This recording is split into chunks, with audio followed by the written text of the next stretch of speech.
नमस्कार, जय हिंद, वंदे मातरम। दोस्तों, स्वागत है आप सभी का उत्तर प्रदेश के सबसे भरोसेमंद YouTube channel UP news update में। तो दोस्तों, आज हम आपके लिए लेकर आए हैं उत्तर प्रदेश राज्य के हर जिला, हर क्षेत्र की तमाम बड़ी खबरें एवं उत्तर प्रदेश सरकार द्वारा चलाई जा रही सभी सरकारी योजनाएं। कानपुर के बिल्हौर थाना क्षेत्र के अंतर्गत लखनऊ आगरा एक्सप्रेसवे पर आज तड़के एक हृदय विदारक दुर्घटना हुई। बिहार के पटना से दिल्ली की ओर जा रही एक तेज रफ्तार डबल डेकर निजी बस एक्सप्रेसवे के माइलस्टोन 204 के पास खड़े एक खराब ट्रक से पीछे से टकरा गई। टक्कर इतनी भीषण थी कि बस का बायां हिस्सा पूरी तरह से चिपक गया, जिससे केबिन और अगली सीटों पर बैठे यात्री अंदर ही फंस गए। पुलिस के अनुसार ट्रक पहले से ही तकनीकी खराबी के कारण किनारे खड़ा था, लेकिन अंधेरे और ड्राइवर को आई झपकी के कारण बस की रफ्तार कम नहीं हो सकी। स्थानीय ग्रामीणों और यूपीईआईडीए की रेस्क्यू टीम ने कटर मशीनों का उपयोग कर बस की बॉडी को काटा और फंसे हुए लोगों को बाहर निकाला। इस हादसे में 2 यात्रियों की मौके पर ही मौत हो गई, जबकि 11 अन्य लोग गंभीर रूप से घायल हैं, जिनमें से 3 की हालत चिंताजनक बनी हुई है। घायलों को कानपुर के लाला लाजपत राय हैलेट अस्पताल में भर्ती कराया गया है। जिला प्रशासन ने मृतकों के परिजनों को सूचित कर दिया है और मामले की जांच के आदेश दिए हैं।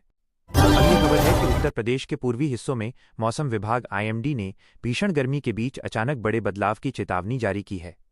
गोरखपुर, कुशीनगर, देवरिया, आजमगढ़ और वाराणसी सहित करीब 15 जिलों के लिए ऑरेंज अलर्ट जारी किया गया है। मौसम वैज्ञानिकों के अनुसार एक नए पश्चिमी विक्षोभ के सक्रिय होने और बंगाल की खाड़ी से आने वाली नम हवाओं के मिलन से एक चक्रवाती दबाव का क्षेत्र बन रहा है। इसके प्रभाव से अगले 48 घंटों में 50 से 60 किलोमीटर प्रति घंटे की रफ्तार से विनाशकारी धूल भरी आंधी चलने और गरज चमक के साथ मध्यम से भारी बारिश की संभावना है। आज सुबह कुशीनगर में न्यूनतम तापमान 27 डिग्री सेल्सियस दर्ज किया गया, लेकिन दोपहर होते होते आसमान में काले बादल छाने लगे। प्रशासन ने किसानों को अपनी कटी हुई फसल और खलिहानों को सुरक्षित स्थान पर रखने की सलाह दी है, क्योंकि तेज हवाओं और ओलावृष्टि से फसलों को भारी नुकसान पहुंच सकता है। बिजली विभाग को भी अलर्ट पर रखा गया है, ताकि आंधी से टूटने वाले खंभों और तारों की मरम्मत तुरंत की जा सके। अगली खबर है कि बुलंदशहर के जिला न्यायालय परिसर में आज दोपहर उस समय हड़कंप मच गया जब एक अधिवक्ता को सरेआम गोली मार दी गई। प्राथमिक जानकारी के अनुसार डिस्ट्रिक्ट बार एसोसिएशन के एक चैम्बर के स्वामित्व को लेकर 2 वरिष्ठ अधिवक्ताओं के बीच पिछले कई महीनों से विवाद चल रहा था। आज सुबह जब कचहरी की कार्यवाही शुरू हुई तो इसी मुद्दे पर बहस इतनी बढ़ गई कि एक पक्ष के पूर्व महासचिव ने तैश में आकर अपनी लाइसेंसी पिस्टल से कांग्रेस जिलाध्यक्ष के अधिवक्ता पिता पर फायरिंग कर दी। गोली अधिवक्ता के कंधे और पेट के पास लगी, जिससे वे लहूलुहान होकर गिर पड़े। घटना के तुरंत बाद आरोपी मौके से फरार होने में सफल रहा। घायल वकील को तत्काल नोएडा के एक निजी अस्पताल में भर्ती कराया गया है। इस घटना के विरोध में वकीलों ने काम रोक दिया और कचहरी गेट पर जोरदार प्रदर्शन किया। अधिवक्ताओं का कहना है कि पुलिस चेकिंग के बावजूद हथियार परिसर के अंदर कैसे पहुंचे, ये एक बड़ी सुरक्षा चूक है। एसएसपी ने जांच के लिए 3 टीमें गठित की हैं और कचहरी के सभी सीसीटीवी फुटेज खंगाले जा रहे हैं। अगली खबर है कि मेरठ के परतापुर, खरखौदा और आसपास के इलाकों के सैकड़ों ग्रामीण आज अपनी बुनियादी समस्याओं को लेकर सड़कों पर उतर आए। ट्रैक्टर ट्रालियों के लंबे काफिले के साथ ग्रामीण कमिश्नरी कार्यालय पहुंचे, जिसके कारण दिल्ली मेरठ रोड पर घंटों लंबा जाम लगा रहा। ग्रामीणों का मुख्य आक्रोश क्षेत्र में पसरी गंदगी, बंद पड़ी स्ट्रीट लाइटों और बंदरों के बढ़ते आतंक को लेकर था। ग्रामीणों का कहना है कि गांव के स्कूलों और मुख्य मार्गों पर बंदरों के झुंडों ने कब्जा कर रखा है, जिससे बच्चों का स्कूल जाना मुश्किल हो गया है। पिछले 1 महीने में बंदरों के हमले में 1 दर्जन से अधिक लोग घायल हो चुके हैं, जिनमें से एक बुजुर्ग की हालत गंभीर है। इसके अलावा सफाई कर्मियों के नियमित न आने से गांवों में संक्रामक बीमारियों का खतरा बढ़ गया है। प्रदर्शनकारियों ने कमिश्नर को संबोधित एक ज्ञापन सौंपा और स्पष्ट चेतावनी दी कि यदि 7 दिनों के भीतर बंदरों को पकड़ने का अभियान और सफाई कार्य शुरू नहीं हुआ तो वे कलेक्ट्रेट के गेट पर ताला जड़ देंगे और बेमियादी भूख हड़ताल शुरू करेंगे। अगली खबर है कि समाजवादी पार्टी के अध्यक्ष अखिलेश यादव ने आज लखनऊ में एक विस्तृत प्रेस वार्ता के दौरान केंद्र और राज्य सरकार की आर्थिक नीतियों पर कड़ा प्रहार किया। उन्होंने हाल ही में ईंधन की बचत के लिए सरकार द्वारा की गई अपील को हास्यास्पद बताते हुए कहा कि ये जनता के घावों पर नमक छिड़कने जैसा है।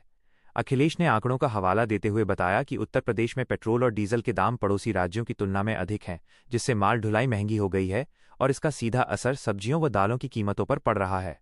उन्होंने कहा कि डबल इंजन की सरकार ने किसानों की आय दोगुनी करने का वादा किया था, लेकिन आज किसान खाद और बिजली के बढ़े हुए दामों से त्रस्त है। सपा प्रमुख ने आरोप लगाया कि सरकार इवेंट मैनेजमेंट में करोड़ों रुपए खर्च कर रही है, जबकि आम आदमी की जेब खाली हो चुकी है। उन्होंने मांग की कि राज्य सरकार को अपने हिस्से का वैट कम करना चाहिए, ताकि मध्यम वर्ग को कुछ राहत मिल सके। अगली खबर है कि Uttar Pradesh special task force (UPSTF) ने एक अंतर्राज्यीय ऑपरेशन में बड़ी कामयाबी हासिल करते हुए पश्चिम बंगाल के कुख्यात अपराधी राज सिंह को वाराणसी के कैंट इलाके से गिरफ्तार किया है। राज सिंह पश्चिम बंगाल के चर्चित चंद्रनाथ रथ हत्याकांड का मुख्य शूटर है और उस पर बंगाल पुलिस ने इनाम भी घोषित कर रखा था। वह पिछले 3 महीनों से अपनी पहचान छिपाकर यूपी के विभिन्न जिलों में शरण ले रहा था। एसटीएफ को गोपनीय सूचना मिली थी कि वह किसी बड़ी वारदात को अंजाम देने के इरादे से बनारस में अपना ठिकाना बना रहा है। गिरफ्तारी के दौरान उसके पास से फर्जी आईडी कार्ड, कई मोबाइल सिम और अवैध हथियार बरामद हुए हैं। पूछताछ में पता चला है कि वो एक बड़े आपराधिक सिंडिकेट का हिस्सा है जो सुपारी लेकर हत्याएं करता है। वाराणसी पुलिस और एसटीएफ की संयुक्त टीम ने उसे स्थानीय अदालत में पेश किया, जहां से उसे ट्रांजिट रिमांड पर पश्चिम बंगाल ले जाने की अनुमति मिल गई है। अगली खबर है कि वाराणसी में आज सावन जैसी भीड़ का नजारा देखने को मिला, जब सोमवार के अवसर पर लाखों की संख्या में श्रद्धालु बाबा विश्वनाथ के दरबार में पहुंचे। मंगला आरती से शुरू हुआ दर्शनों का सिलसिला देर शाम तक जारी रहा। मंदिर प्रशासन के मुताबिक आज श्रद्धालुओं की संख्या पिछले कई सोमवारों का रिकॉर्ड तोड़ चुकी है। 42 डिग्री से अधिक तापमान और लू के थपेड़ों के बावजूद भक्तों के उत्साह में कोई कमी नहीं दिखी। मंदिर ट्रस्ट ने श्रद्धालुओं की सुविधा के लिए अभूतपूर्व इंतजाम किए हैं। पूरे कॉरिडोर परिसर में कूल रूफ पेंट कराया गया है और कतारों के ऊपर ऊंचे शेड लगाए गए हैं। श्रद्धालुओं को गर्मी से बचाने के लिए 50 से अधिक मिस्ट फॉगर्स, हवा में पानी की फुहार छोड़ने वाली मशीनें लगाई गई हैं। इसके अलावा मेडिकल टीमों को ऑक्सीजन सिलेंडर और आवश्यक दवाओं के साथ तैनात रखा गया है। पुलिस ने भी सुरक्षा के कड़े इंतजाम किए हैं, जिसमें दशाश्वमेध घाट से लेकर मंदिर तक के मार्ग पर सादे कपड़ों में पुलिसकर्मी तैनात किए गए हैं। अगली खबर है कि उत्तर प्रदेश सरकार ने राज्य के माध्यमिक और उच्च प्राथमिक शिक्षा ढांचे में एक बड़ा बदलाव करते हुए डिजिटल साक्षरता मिशन 2026 का ब्लूप्रिंट जारी किया है। शिक्षा विभाग के नए निर्देशों के अनुसार अब कक्षा 6 से ही छात्रों को कोडिंग, डेटा साइंस और आर्टिफिशियल इंटेलिजेंस (एआई) की बुनियादी शिक्षा दी जाएगी। इसके लिए राज्य के 5000 से अधिक स्कूलों में स्मार्ट लैब की स्थापना की जा रही है। सरकार का उद्देश्य उत्तर प्रदेश के ग्रामीण अंचलों के छात्रों को तकनीकी रूप से उतना ही सक्षम बनाना है जितने बड़े शहरों के कॉन्वेंट स्कूलों के छात्र होते हैं। इस योजना के तहत शिक्षकों को आईआईटी और एनआईटी (NIT) के विशेषज्ञों द्वारा ऑनलाइन प्रशिक्षण दिया जाएगा। शिक्षा मंत्री ने कहा कि ये पाठ्यक्रम न केवल छात्रों की तार्किक क्षमता को बढ़ाएगा, बल्कि उन्हें भविष्य के रोजगार बाजार के लिए भी तैयार करेगा।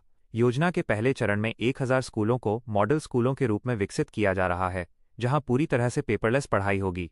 अगली खबर है कि मुख्यमंत्री योगी आदित्यनाथ ने आज लखनऊ में औद्योगिक विकास विभाग के अधिकारियों के साथ एक महत्वपूर्ण समीक्षा बैठक की। मुख्यमंत्री ने ग्लोबल इन्वेस्टर्स समिट (GIS) के दौरान हुए MOU के कार्यान्वयन की प्रगति पर नाराजगी जताते हुए अधिकारियों को फटकार लगाई।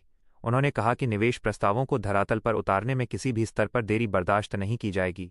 सीएम ने निर्देश दिया कि जिन निवेशकों को जमीन आवंटित हो चुकी है, उन्हें बिजली, पानी और सड़क जैसी बुनियादी सुविधाएं 15 दिनों के भीतर उपलब्ध कराई जाएं। उन्होंने मुख्यमंत्री मित्र पोर्टल के माध्यम से सीधे निवेशकों से फीडबैक लेने की व्यवस्था शुरू करने को कहा। बैठक में बुंदेलखंड और पूर्वांचल एक्सप्रेसवे के किनारे बन रहे इंडस्ट्रियल क्लस्टर्स पर विशेष ध्यान देने की बात कही गई।